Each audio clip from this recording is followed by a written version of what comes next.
We have been absolutely obsessed for the last month. We've been binging Arcs and the Old King's Crown back to back, night after night until our eyes blurred. And honestly, one of these games is a masterpiece of mechanical design, and the other is a masterpiece of illustration. And I am here to tell you they are definitely not the same thing.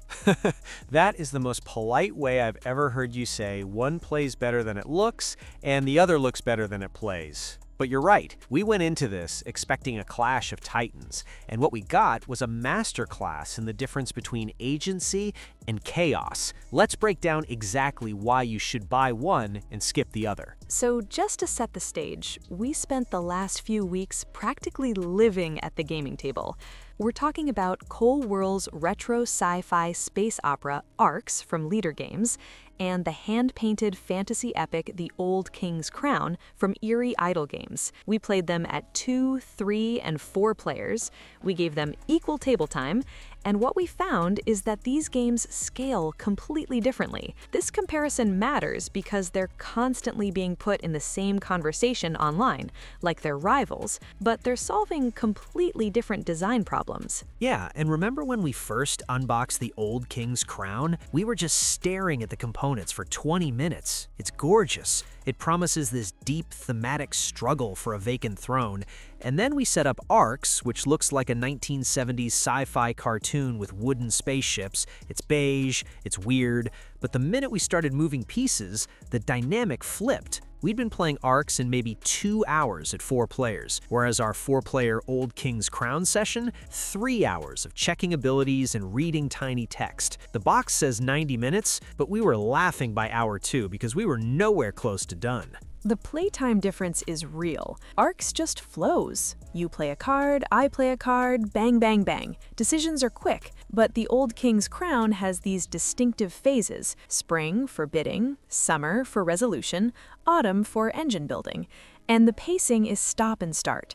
Long periods of silent bidding where we're all doing math in our heads, then chaotic resolution where we're flipping cards and groaning. It felt like 2 different games. Arcs was a race. There's constant pressure. You have limited hands, limited chapters.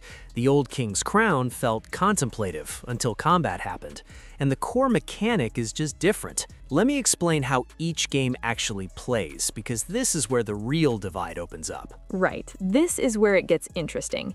In Arcs, the engine is this trick-taking action selection system. You lead a card, say aggression, and that dictates what actions are available to everyone. Then I decide, do I follow you to get more actions? Do I copy you for one action and hope to pivot next turn? Or do I pivot to seize initiative and block you from leading next round? In our games, seizing initiative became the most important decision every turn. Remember that game where I kept seizing initiative just to prevent you from scoring those ambition points? That was brutal. You locked me out for 2 chapters. I couldn't lead anything. I was stuck copying your cards for 1 action each turn. But here's the thing, I could see it coming. I looked at my hand before the round started, saw I didn't have the high aggression cards, and had to make a tactical choice to pivot and set myself up for the next round. It felt like my failure, my hand management issue. Contrast that with the Old King's Crown. The core is simultaneous blind bidding. We bid on the Great Road for kingdom cards, then place unit cards face down into 3 regions. It sounds cool until you actually play it. In our 4-player game, I put down my 8-strength knight with a supporter token backing it up. I did the math, I counted what I'd seen people play, thought I'd won that Highlands region. Then you played a 3-strength assassin. Your assassin's ability triggered before we counted strength and destroyed all my cards above 5. My knight died before we even tallied points. I made the strategically correct play based on all available information, but lost to a rock-paper-scissors interaction I couldn't possibly predict because your card was face down the whole time. That feeling of powerlessness haunted me for the rest of the night. To be fair, seeing your face was absolutely worth it. But you're right, it felt less like I outsmarted you and more like I just played the hard counter to your play. The resolution is basically fancy war. We reveal, check abilities trigger, count numbers. A lot of overhead for what amounts to my number was bigger. or my ability canceled yours. In ARCs, the complexity is in the card decision itself. You're thinking before you play. In Old King's Crown, it's just resolving the chaos afterwards. And the card dice in ARCs, that's another huge differentiator. ARCs uses buckets of dice: skirmish, assault, and raid. The attacker chooses which dice to roll. When I attacked your fleet in that round, I rolled 3 assault dice. I got 2 hits, but also a recoil face. I chose to take that recoil damage to my own ships to destroy your starport, because it was worth the sacrifice. I managed the risk. In Old King's Crown, combat is just flip and pray. You place cards, they resolve, maybe abilities do weird things, and you hope. Which brings me to victory conditions. In ARCs, we have ambitions. Players actually declare what scores points each round. Remember that game where you were building cities, getting ready to score that tyrant ambition for 1 point per city? You'd basically already won that scoring. Then I played a high card and declared Warlord instead. Suddenly, everyone was destroying ships instead of building infrastructure. I changed the entire win condition. That level of agency doesn't exist in Old King's Crown. You just get points for winning clashes. Every turn scores the same way. Clashes are always valuable. That ambition pivot was huge for me. It makes ARCs feel like we're writing the story together. Old King's Crown felt like executing a script that the game wrote for us. And let's talk complexity, because both games made our brains hurt, but in very different ways. Our first ARCs game took 45 minutes to teach. The vocabulary is heavy. Tax, secure, influence, they mean specific things. And the cards, we spent half the game looking up keywords. It's classic leader games. You have to learn a new language, but once you speak it, everything clicks. True, we argued for 5 minutes about whether loyal Marines gave you a bonus per ship in your fleets or total. Had to check the rulebook. But here's the thing, by game 3, it clicked. The iconography made sense. All the keywords started meaning something. With the Old King's Crown, the complexity comes from visual noise. The art is stunning, but reading card text from across the table? Impossible. Every card is unique, so you can't memorize abilities. You have to read everything every time. In our games, I constantly asked, what does that card do again? In ARCs, the player aids are fantastic, the best we've seen all year. Everything you need on one double-sided sheet. In Old King's Crown, the central board is pretty, but it doesn't explain the weird ability you just played. The mental overhead stayed high even after several games. And that's crucial when scaling player count. We played both at 2, 3, and 4. The 4-player experience was where the biggest gap appeared. 4-player Old King's Crown was absolute chaos. 12 cards face down across 3 regions. Zero way to track what anyone was doing. I played hoping to win the Highlands, then player 3 played an ability that moved my card to the plateau, then player 4 played an ability that canceled the entire region's scoring. Totally random. The game just happened to me rather than me playing it. It loses all strategic tightness at 4, but ARCs at 4 players, it absolutely sings. More people fighting for initiative means it moves around the table constantly. The 7 and 1 cards enter the deck at 4 players, adding swing moments. I loved our 4-player ARC sessions. We were constantly pivoting strategy. Old King's Crown was decent at 2 players, though. I actually enjoyed 2-player Old King's Crown. With just you, I could track your cards. I knew you'd played your 10-strength leader already in an earlier region, so I played my 9 with confidence. It felt like a duel, but ARCs at 2 players? Zero-sum knife fight. Brutal. But thank God for the mulligan rule. In our 2-player game, I opened with huge aggression cards. You had nothing to match it. Without the mulligan, where you can discard and redraw, that game would have ended in 10 minutes with me dominating. It's a necessary patch that shows the game is a bit fragile at 2 without it. If you want pure 2-player games, Old King's Crown feels more stable out of the box. But ARCs at 4 is where the magic happens. Now let's talk strategic depth, because there's so much strategy behind the punch in ARCs. In our sessions, ARCs is fundamentally about managing scarcity. You never have enough actions, never enough resources. You're constantly making impossible choices. So strategy is pure efficiency and planning ahead. I won one game not because I won the most battles or had the strongest fleet, but because I built a guild card engine that scored passive points while you were killing each other in space. The depth comes from card play, knowing when to intentionally lose a trick to save a high card for later.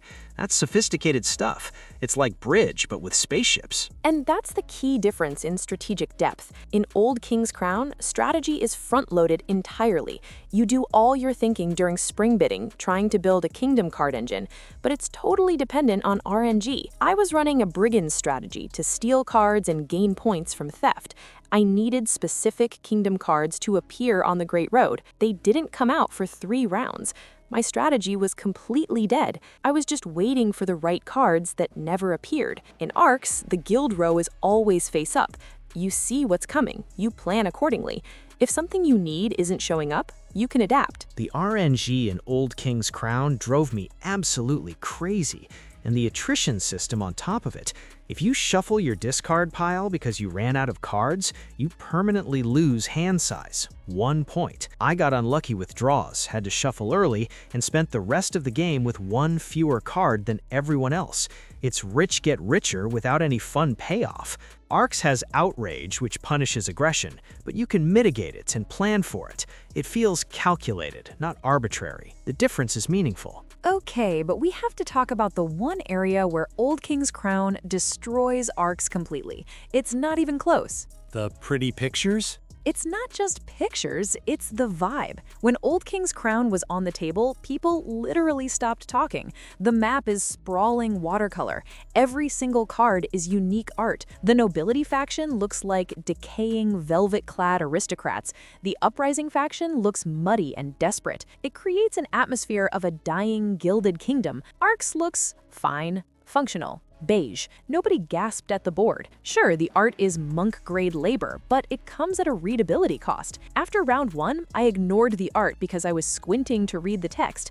And table presence? Old King's Crown sprawls everywhere for a game that's basically blind bidding. Arcs is compact. Components are built for play, not for a gallery.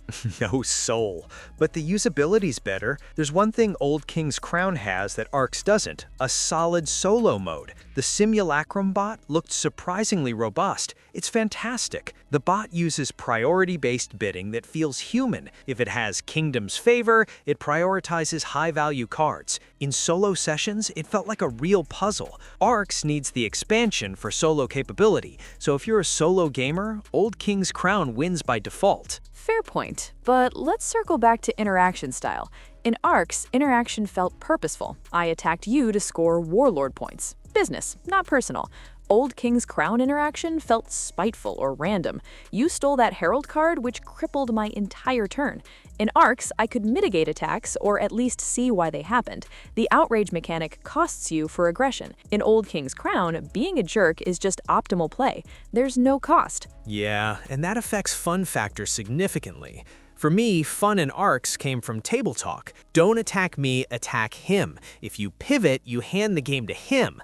The game created a social puzzle above the table. Old King's Crown was quieter. We stared at hands, calculating numbers. Fun was the reveal, aha! But those moments were fleeting. Arcs kept energy up for 2 straight hours, and replayability is completely different. Arcs with just leaders and lore felt infinitely replayable. We played 5 games and saw maybe 10% of setups. That's before Blighted Reach expansion. Old King's Crown, after 5 games, I'd seen the loop. The factions, the kingdom cards. Asymmetry takes a while to emerge. The core war mechanic doesn't change. Arcs forces different plays every time based on your hand and the ambitions people declare. It's a deeper well, so let's talk value. Arcs is $60, Old King's Crown is $80. Is the extra $20 worth it for art alone? Unless you're framing cards on the wall and displaying them, no. Arcs at $60 feels like a steal for the amount of game and replayability. The components, the tightness of the design, the expansion path. Old King's Crown feels like a premium product, sure, but mechanically, it feels like an $80 version of a $20 card game underneath all that beautiful paint. Look at you, $80 war. That's harsh, but I can't argue with it based on our experience. So here's the bottom line. Who should this be for? firm. If you're a solo gamer or you play strictly at 2 players and you want something gorgeous and meditative, maybe Old King's Crown is for you. It's not a bad game, it's just fragile. It breaks at higher player counts, but for the right person who values solo play and loves the aesthetic, vibes are immaculate. But for everyone else, buy ARX. Buy it if you want agency and control. Buy it if you want a game that rewards skill and planning. Based on our weeks of playing both back-to-back, ARX isn't just the better game, it's the overall better experience. It's the one we kept wanting to set up immediately after finishing the last game. The not that scenario is crucial here. Do not buy the Old King's Crown if you hate chaos and unpredictability, not if you want to feel in control of your destiny. Definitely not if you play primarily with 4 players. Do not buy ARX if you can't handle direct conflict. If you get upset when someone blows up your spaceship, stick to Eurogames. But if you can lean into conflict, it's magnificent. Look at you. Final verdict from our couch? I'm keeping ARX. It's the one staying on the shelf to be played regularly. Old King's Crown is beautiful, but I might keep it just to look at occasionally. Same. ARX is the winner. It's messy, it's mean, and it's brilliant. Old King's Crown is a beautiful tragedy. Beautiful to look at, but a bit heartbreaking to actually play. Beautiful tragedy. Look at you getting poetic. Thanks for hanging with us while we dissected these 2 games. Hopefully we saved you $80 or cost you $60. We're Board Game Critique, helping you spend your money on the right cardboard. We'll see you in the next one.